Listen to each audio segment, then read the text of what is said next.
Hello everyone, তো আজকের ভিডিওতে আমরা ডিসকাস করব যে এইচএসসির পর দেশে লেখাপড়া করব নাকি বিদেশে।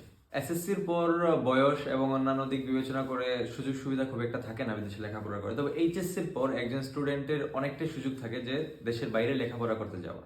আজকের এই ভিডিওতে আমি তিনটা ফ্যাক্টর বলবো যাতে করে সহজে বুঝতে পারবে যে দেশের বাইরে পড়ালেখা করতে যাওয়া উচিত কিনা এইচএসসির পর। প্রথম ফ্যাক্টরটা হচ্ছে এডুকেশন কোয়ালিটি।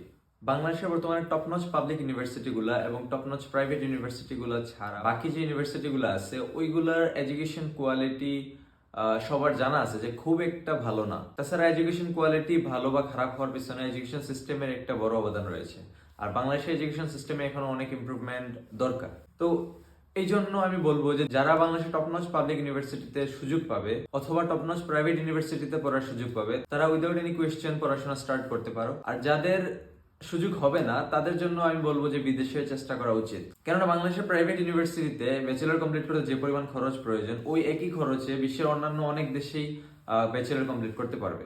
চায়না, ইন্ডিয়া কিংবা মালয়েশিয়া ওইসব কান্ট্রিতে বেশ কম খরচে ব্যাচেলর কমপ্লিট করা যায়। আরেকটা বিষয় হচ্ছে বাংলাদেশের পাবলিক ইউনিভার্সিটি গুলোতে পলিটিক্স এর একটা ব্যাপার স্যাপার থাকে, তো যার কারণে অনেক স্টুডেন্ট সেফ ফিল করে না। তো এটাও বাংলাদেশ এডুকেশন সিস্টেমের একটা নেগেটিভ সাইড হতে পারে। দ্বিতীয় যে ফ্যাক্টরটা সেটা হচ্ছে এক্সপিরিয়েন্স এন্ড স্মার্টনেস। বিদেশে লেখাপড়া করতে গেলে প্রথমে ওয়াইড ভ্যারাইটি অফ মানুষদের সাথে দেখা সাক্ষাৎ হবে, বিভিন্ন দেশের মানুষজন আসবে, তাদের কালচারের সাথে পরিচিত হওয়ার একটা সুযোগ থাকে, বিভিন্ন ধরনের ল্যাঙ্গুয়েজ সম্পর্কে জানার একটা সুযোগ থাকে।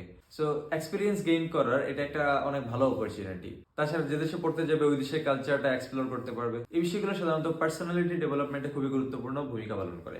আরেকটা বিষয় হচ্ছে স্মার্টনেস। যেহেতু অনেক দেশের মানুষের সাথে পরিচিত হবে, অনেক মতাদর্শের মানুষের সাথে পরিচিত হবে, সবার মতামত ভিন্ন থাকবে, সবার কালচার ডিফারেন্ট থাকবে। সো এই ক্ষেত্রে প্রত্যেকের সাথে আলাদা আলাদা ওয়েতে কথাবার্তা কিংবা কমিউনিকেশন করার ফলে স্মার্টনেসটা অনেকটা বেড়ে যাবে। তাছাড়া যে দেশে ব্যাচেলর করতে যাবে সে দেশে মোটামুটি 4 বছরে ওই দেশের ভাষাটা অনেকটাই আয়ত্ত হয়ে যায়। And remember one thing, learning a language is a part of smartness. বাংলাদেশে বর্তমানে বিশ্বের অনেক দেশ থেকে স্টুডেন্টরা আসছে লেখাপড়া করতে, সো বাংলাদেশে ওই সুযোগগুলো ক্রিয়েট হচ্ছে। তবে বিদেশে গেলে এই এক্সপিরিয়েন্স গুলো খুব সহজেই গেইন করতে পারবে। তৃতীয় যে বিষয় এবং খুবই ইম্পর্টেন্ট একটা বিষয় সেটা হচ্ছে কমিউনিকেশন স্কিল। আমি অলরেডি বলছি যে বিদেশে পড়তে গেলে যে দেশেই যাও না কেন দেখতে পাবে যে ক্লাসের মধ্যে কম করে হলে 5 থেকে 6টা দেশের মানুষজন রয়েছে। তাদের সাথে কমিউনিকেশন করার ধরনও ভিন্ন থাকবে, কেননা তারা প্রত্যেকে আলাদা আলাদা কালচার থেকে বিলং করে, তাদের ট্রেডিশন ডিফারেন্ট, তাদের কথাবার্তার ধরন ডিফারেন্ট।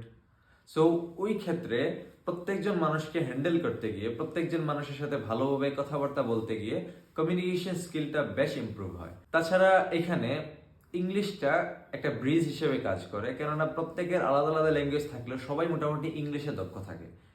সো এই ক্ষেত্রে ইংলিশে যদি একজন স্টুডেন্ট খুব একটা দক্ষ নাও থাকে, আমি বলবো যে ইংলিশে দক্ষ না হয়ে বিদেশে পড়তে যাওয়া উচিত না। তবে ইংলিশে যদি খুব একটা দক্ষতা নাও থাকে, কথাবার্তা বলতে বলতে বলতে বলতে মোটামুটি 4 বছরের মধ্যে স্পিকিং স্কিলটা ডেভেলপ হয়ে যায়। তাছাড়া প্রফেসরদের সাথে কমিউনিকেশন, ইমেল রাইটিং সবকিছুতে বেশ ভালো একটা সাপোর্ট পাওয়া যায় টিচারদের কাছ থেকে। সব মিলিয়ে কমিউনিকেশন স্কিলে বেশ বড় একটা ইমপ্রুভমেন্ট দেখা যায়। আরেকটা কথা হচ্ছে বিদেশে যখন কেউ পড়তে যাবে অবশ্যই ওই দেশের বিভিন্ন জায়গায় ট্রাভেল করবে, এক্ষেত্রেও কমিউনিকেশন স্কিল বিল্ড হওয়ার একটা বড় সুযোগ রয়েছে।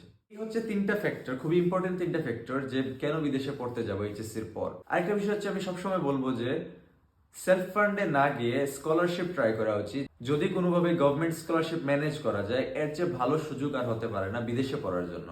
সো সবাই চেষ্টা করবে প্রথমে গভর্নমেন্ট স্কলারশিপের চান্স নেওয়ার। যদি গভর্নমেন্ট স্কলারশিপের চান্স হয়ে যায় একদম বিনা খরচে বিদেশে লেখাপড়া করতে পারবে। আর গভর্নমেন্ট স্কলারশিপ না হলেও অ্যাটলিস্ট পার্শিয়াল স্কলারশিপ অ্যাচিভ করার চেষ্টা করবে। আমি আগের ভিডিওতে বর্ণনা করছি গভর্নমেন্ট স্কলারশিপের সুযোগ সুবিধা কি কি হতে পারে, যারা এই বিষয়ে খুব একটা আইডিয়া নেই তারা দেখে আসতে পারো। আর যদি এর চেয়ে বিস্তারিত কিছু জানার থাকে তাহলে অবশ্যই কমেন্ট করে জানাবে। আজকে এই পর্যন্তই থাক, দেখা হবে পরবর্তী ভিডিও।